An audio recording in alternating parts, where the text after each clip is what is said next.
Welcome to Jackrabbit Journal.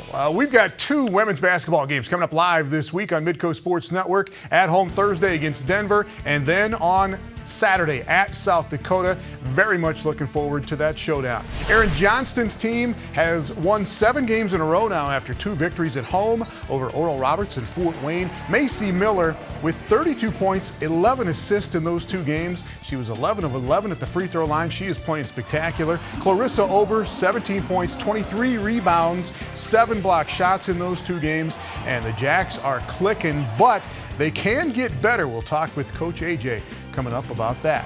The Jackrabbit men are back on track after a 96-92 loss at Omaha. Reed Tellinghusen with a career-high 7 3-pointers in that game. The Jacks tied the school record with 15 threes, but they lost, as Scott Nagy keeps pointing out. So on Saturday, the Jacks play some serious defense to shut down the Coyotes. And after USD gets out to a 10-point lead, the Jacks go on another 28-2 run, except this one was a 30-2 run to blow it open in the first half. Mike Dahm with 24 points in this one after 23 in Vermilion, and the Jacks win by 17. And we will talk with Coach Nagy about that game when we come back. Still not interested at all in offense, and he's got some pretty good stats to back him up on his defense wins crusade. Jackrabbit Journal on Midco Sports Network is presented by Dakota Land Honda.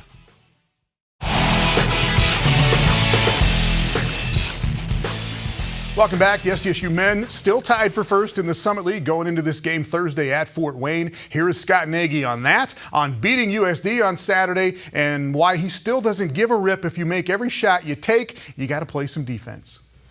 Number one, USD doesn't turn the ball over a lot, and I think they had 9 turnovers at halftime, but our guys just in gaps, off the ball, were a lot more active. You know, when there were drives, their hands were active. They were raking at the ball, and you know, just a level of intensity that we had that we didn't see in the Omaha game. And you know, not that we weren't having great effort the first 8 minutes. They hit some shots, they hit some threes.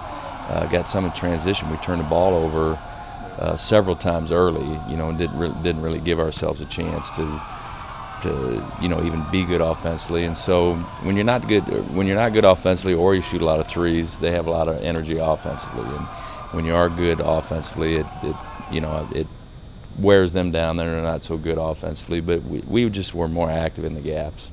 All right, George Marshall. We keep coming back to this. If George gets going early, things get going well, and he keeps doing it, and he did it again against the Coyotes. He did. You know, we need him to do it on the road. I mean, he's really done it consistently at home, and on the road it's been up and down. But we just shouldn't count on George to get it going early. I think we need to be better all around offensively. And you know, we were at Omaha. We were really good offensively at Omaha, and that stuff just doesn't matter. It's whether or not we're good defensively. And generally, when we're good defensively, then we're good offensively anyway. 2 things that happened this weekend, or you go back to that Omaha game, you guys make 15 threes. Denver had a game, they made 20 threes this weekend, and they lost. Is that kind of driving your point home? Yeah, I think that it is. When you shoot that many threes. And they didn't even, you know, to make 20 threes, you generally think you got to shoot 40. Well, they shot 32, I think, or 30 or whatever. They shot it great. But when you shoot that many threes, you just don't get to the free throw line. And I think in order to be really efficient offensively, you have to get to the free throw line, which means you're being physical. It means you're driving. It means you're getting them in foul trouble. It means they probably have to take people off the floor because they're in foul trouble. You know, and in my opinion, it's the best way to win games is to get to the free throw line and keep other people off the free throw line. And to point that out, you were 28 of 29 at one point until DeAndre missed those last 2 free throws. 28 of 31 at the line, but get to the line 31 times. Mike Dahm gets there 9 times. George 6 times. That's what you're talking about. That's how you score points. And that's how your team is most efficient when you get to the free throw line, because you're going to shoot the best percentage generally from the free throw line. Now we. Up until the last 2 games, weren't shooting great from the free throw line. Now I think we're starting to settle in, and we should be a great free throw shooting team. But you have to get there. You have to be physical. You have to get them in some foul trouble. This other thing we keep coming back to every week is toughness. Toughness above about anything is a good attribute, isn't it? It is, and there are a lot of ways to be tough. You know, it's not just are you physical, because you can be physical and be dumb, and that's not tough.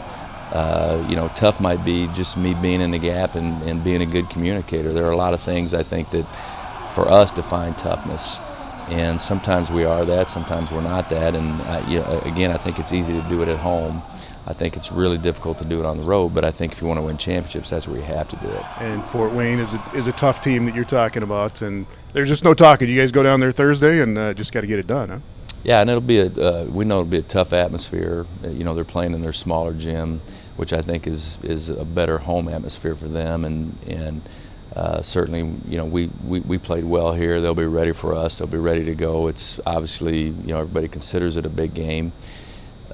We're going to have to be tough, and we're going to have to be tough defensively. They're the best offensive team in the league, and they have a lot of people that have it going right now. They're a tremendous passing team on top of that, and I think that's why they're a good offensive team. It's not just Landis making a bunch of threes and scoring a bunch of points. No, and he's playing great. Right now he's probably the MVP of the league, but you can't just focus on him. They have a lot of other good players. They bring good shooters off the bench, and so they're shooting a tremendous percentage from three.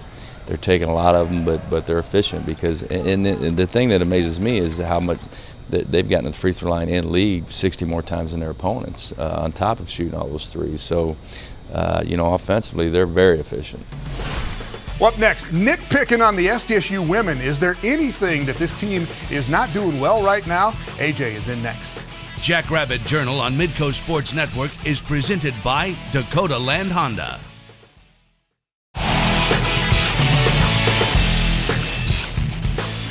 Well, the Jackrabbit women play at South Dakota this Saturday. Not for all the marbles in the Summit League race right now, but for most of them. Here is Coach Johnston on the latest 2 wins for the Jacks and what his team has to do a little bit better to beat the Yotes this weekend. We have played well. You should come to some of our coaches' meetings. We find plenty of things to pick on. Sure. There are always things. Watching the film afterwards never relies. That is the one true thing you can tell. There's some areas we played well. Defensively, you've brought that up a bunch. We were good defensively in these last couple games as well. Did a good job against really 2 different styles, but 2 good offensive teams in their way. And it's really team again. It wasn't any one player. I think we have some players that are very good defensively, but as a whole, the team is playing well. And offensively, we're really coming along. We're getting back right now to where we would have been probably back in November, December, early January in terms of taking care of the ball, quality possessions, making more shots. So I definitely like where we're at right now for sure. All right. In that Fort Wayne game, you win at 92-64 in control pretty much all the way through. What was one thing you could pick out of that wasn't 100% your liking? Yeah, I think in both Oral Roberts and Fort Wayne, just in general, one of the things sometimes we struggle with right now is really, I call it the point of attack. Person with the ball, we're just not aggressive enough in that position. We're missing chances to attack the rim, missing chances to beat people who maybe haven't closed out really well. Almost a passiveness, sometimes we get caught just moving the ball around the perimeter without enough pressure going forward. And I thought in Fort Wayne that happened to us. They were in zone, and it's easy against the zone just to stand there with the ball above your head a little bit. So how we can be better in that area will really say a lot about where our offense goes here the rest of the year. You played a lot of zone in the second half of that Fort Wayne game. Is that just testing that out and getting some kinks worked out in a game, or what was that? We've used more zone this year. Fort Wayne is so good at getting to the free throw line. They just put their head down, go to the basket, and create contact. And I thought that hurt us a little bit. In the first half, too, we didn't match up in transition really well, so sometimes zone can help those 2 areas, and I thought it did. Our zone's been very good this year. It's impossible to just stop somebody. People are going to score points, but our zone has been good about changing the rhythm and hasn't given up nearly as many threes as sometimes people think it would, so it's been effective for us. All right. Macy Miller, I've kind of glossed over the fact that she's just so consistent you almost forget about her sometimes, but in these last 2 games and all through this winning streak, she's been really, really good, hasn't she? She has, and she's just kind of in that spot where everyone expects it to be a 28, 29, 30-point game, and if it isn't, it's this ho-hum. Even what Macy did against Fort Wayne in 22, 23 minutes, she had 18 points, was really efficient. I know she missed 3 or 4 shots, but they were down. They were in and came back. It wasn't like she just took a bad one or was having a tough night. Had 6 assists, I believe, in that game, along with the steal. So she's playing about as well as you could ever expect anybody to play. And her growth is going to be phenomenal, because this is still just a sophomore year, and she'll take a big step between sophomore and junior year, because that's one where you really start to understand who you are and what you can do, and your development just seems to kind of hit another gear then too. That'll be fun. It will be fun. It will be fun. She's a great kid too. It's fun to see her have success. All right, Thursday you get Denver here at home, and then the South Dakota game coming up Saturday. And we talked about complacency, whether it's intentional or not, but is this one that you can't look past Denver, but you got to be looking at Saturday a little bit? Well, I don't know if we're necessarily looking at Saturday. We always try and prepare for a week. We've always done it that way, and try and lump the things we have to do for 2 games really in one preparation, so you don't have to just completely switch gears. And Denver will bring a different team here. I don't know if people remember when we went to their place. I think they might have had 7 healthy kids. And now they'll bring 2 players back to this game that didn't play against us that are certainly in their top 3-4 players. So we'll see a different Denver team. I think a more spirited team, one that's probably got just a little bit more focus about what they can do. A lot of zone still, I'm sure, and in a style that'll be different than the USD style. And then we really got to switch gears, because USD is a completely different team on Saturday. Yeah, Denver was missing about 30 points out of their lineup, I think, the first time around. Yeah, so. They were, and they're young, and that was their first time playing us, coming back from Christmas break. Just a lot of things probably working against them. But now a lot of those new players have had a little more experience, and we'll see how it goes here. And then just lastly, on the South Dakota game here, you guys you seemed a little out of sorts in that game, didn't you? It looked like you guys were on the road and turned it over a lot. What was going on in that game against the Coyotes? Yeah, they did a good job just with their aggressiveness, I thought, USD. Their pressure was good, and we didn't handle it very well. I think people forget at one point in the second half early we were up 9 and just really couldn't generate enough offense in that second half, to, especially third quarter, to really get going. And a lot of it has to do with their pressure. A lot of it has to do with things that we can correct, and that has really been the focus since that game. Where are we? What are the things we got to get better at? And offensively, we're playing much better right now. The defense has still been good, but offensively, I just kind of like where we're at. I thought that game looked like you were looking at a real senior-led team versus kind of a younger team. And USD obviously is that senior-led team. And so hopefully we can learn from that, respond to it, and play a little bit better. We've had success in Vermilion in the past. It's a tough place to play, but hopefully we'll put a little better performance on there. Up next, good player, great student, excellent interview, Alexis Alexander in the Rapid Fire interview when we come back. Jackrabbit Journal on Midco Sports Network is presented by Dakota Land Honda.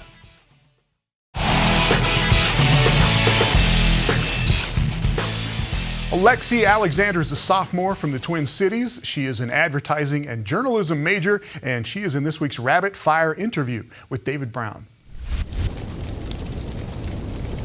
First one, your full name is Alexis Alexander, so it's kind of fun to say, but have you had any fun or cool nicknames? No, in high school some of my friends used to call me Flex. I really don't know where it came from. I don't know if it's because if I flex my muscles or something they look big. I really don't know where it came from. So the funnest is probably Flex. Other than that, it's Lex, Lexi. My family calls me Lou. My grandpa calls me Lexus, even though I tell him every time it's Lexi, it's not the car. So. All right, if someone took your iPhone or iPod, what song would you be embarrassed for them to find on there?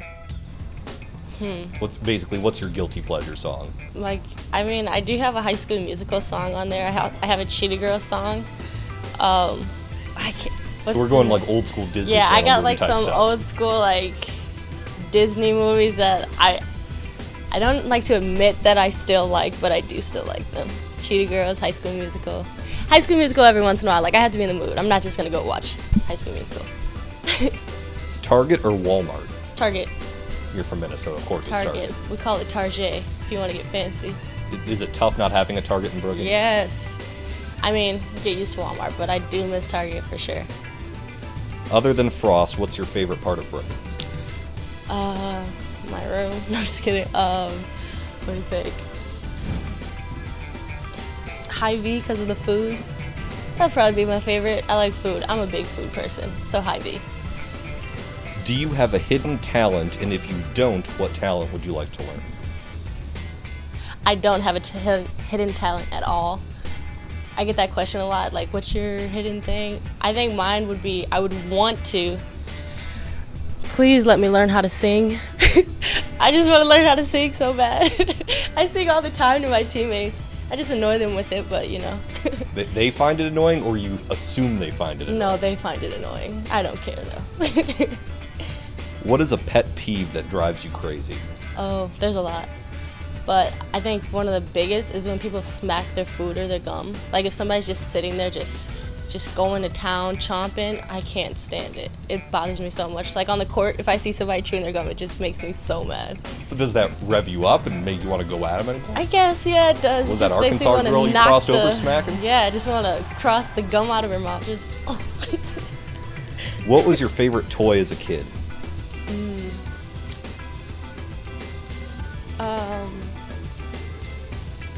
That's a good question.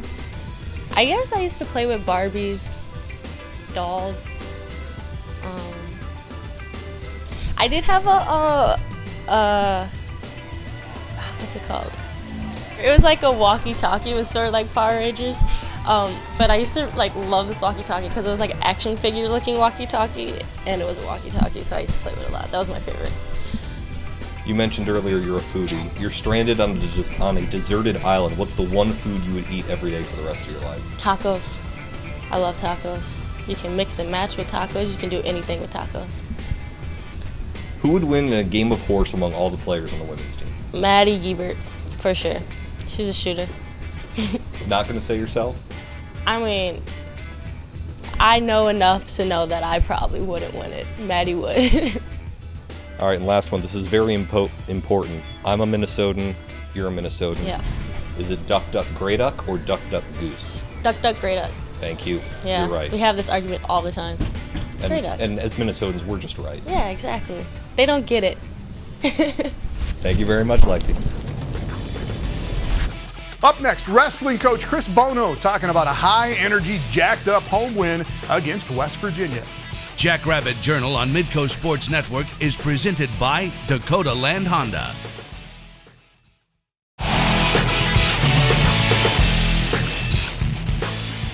Welcome back. The Jackrabbit wrestling team is number 22 this week in the national coaches poll. The Jacks lost at 10th-ranked Oklahoma on Sunday, but they won a very exciting duel at home against West Virginia. Before that, here is Coach Chris Bono.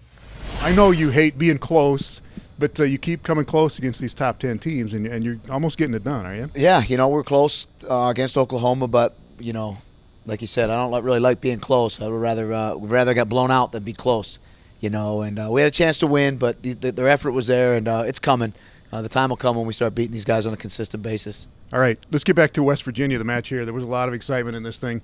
At 125, do you remember this? Ben Gillette is on top of a guy. His guy is on his back, and Ben's on top of him. His guy's back to him. But can you pin yourself that way? You were kind of for sure. That's That's something we use. When we're underneath the guy and the guy puts the legs in. That's one of our techniques. We learned that from the great Bobby Douglas back in the day. And Ben Gillette has we call them defensive falls. Ben Gillette has about 6 defensive falls in his career, and then it also helps him to get away. So he executed the technique perfectly and got a reversal out of it. All right. Lose those first 2 matches, though, and then a really good stretch of 4 in a row, starting with Sims at 133 and then Seth Gross, a major decision at 141. Those guys are good. We win the dual meet on bonus points, and that's what we stress our guys. You can't just go out and win by 7 points or less. You got to go get that bonus point for the team, and it proved to Seth went out there and did that, and we wound up getting the win, by bonus points. Speaking of bonus points, at 149, Alex Kosher gets up early, and this is another one you said we can get a tech fall here if we go. Yeah, we watched the films.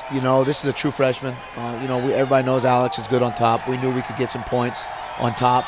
And, the kid wrestled hard, and, he was actually a lot better than we saw on film. So I was a little worried after that first period that we weren't going to get bonus points. But, you let Alex get on top of you, and I think we saw him get 10 points in a matter of about 12 seconds. And that was what the difference was. And then finished up that 4-match stretch there with Cody Pack at 157, tied 5-5 going into overtime, and he gets it done in overtime. Yeah, that's what you're, a 6-year senior supposed to do. When it's on the line, we expect him to go out and do that. And Cody, we felt, had a breakthrough. He's a little sore. He's got a little, I don't call it an injury, but he's a little sore and a little banged up. And he finally got tough enough to get through that match and win a match in overtime. That says a lot. He got excited about that. That was fun. Well, and he should. He's been off the mat all week. He's been on the bike, and we didn't know what to expect. I really didn't want to even wrestle him. But as you can tell, if we didn't wrestle him, we would have lost the duel. And it was senior night, and he wanted to win for the team, and he wanted to set the record. And give a lot of credit to Cody. for getting through that little injury and finding a way to win. All right, and then another really exciting match at 174. David Kosher's down 4-1 going into the third. He comes back and wins. Yeah, that's all about just will. Like I've said this a bunch of times, those Kocher boys are as competitive as they come, and he just didn't want to lose, and he willed himself to victory. And very proud of what David did, and the kid gives us everything he's got day in and day out, and that's just a product of his training, his conditioning, and how hard he works day in and day out to go out there and get that win in the last couple seconds. All right, one other cool thing about this was you got more than 1,000 people. You broke the 1,000 fan barrier. That was something you've been trying to do all season, isn't it? Yeah, we want people in here, but now we want 3,500 in here next year. Schedule's looking really good. I think we're going to have some great teams in here, and we're going to have a pretty good product to put out there. I think I saw a lot of people saying how exciting a wrestling match is, a Big 12 match is. Wait till we get 3,500 people in here and screaming and going crazy, and we're excited about what we're building, and the fans are coming around, and I can't be more fired up for the rest of the season and the postseason. Yeah, not much left here in the regular season, right? You got North Dakota State and then postseason. That's it. Big 12 tournament in Kansas City 2 weeks after NDSU, and we're definitely not looking ahead. NDSU's got a tough team, and we're looking to go up there and end on a good note and then get ready for the Big 12 tournament. It's been a fun year. I mean, I know you want more all the time, but it's been a good year. No, it's been fun. It's been a fun year. Our guys are having a good time. Everybody has a smile on their face. We've been lucky with injuries. We've been it's been really a fun year. But again, we're measured at the national tournament, and it won't be fun if we don't come home with any All-Americans or national champs and a top 20 finish. So that's our goal. And hopefully we're celebrating at the end of March. Thanks to Coach Bono. Again, 2 women's basketball games live on Midco Sports Network coming up this week.